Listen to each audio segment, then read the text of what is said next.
दम्मानी घेऊ. एवढे जळणार आहेत आपल्याला काही मिळायला लागलं त्याचं पोट दुखायला लागलंच. आपण सारथी मार्फत काय मागितलं की त्यांचं पोट दुखतं. महामंडळामार्फत अण्णासाहेब पाटलाच्या काय मागितलं की पोट दुखायला लागतं. आपल्याला आरक्षण मिळून आपल्या पोरी MBBSला चालल्या, PSI व्हायला लागल्या, आपले पोरं पोलीस भरतीत चालले, सगळ्या क्षेत्रात चालले, उच्च शिक्षणात चालले, पोट दुखतं. म्हणून आपण थोडं दम्माने घेऊ.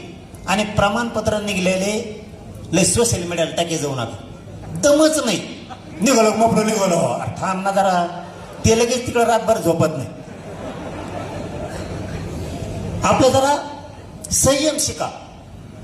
एखाद्याचं प्रमाणपत्र निघालं की रोडनीच पळत आहे. ते धाराशिवचं कोणीतरी एक प्रमाणपत्र निघालं, रोडनीच पळायला लागलं प्रमाणपत्र घेऊन. मी जिल्हा परिषदलाच उभा राहतो, मला ओबीसीतून झाले ते जागे. आपलं जमत नाही.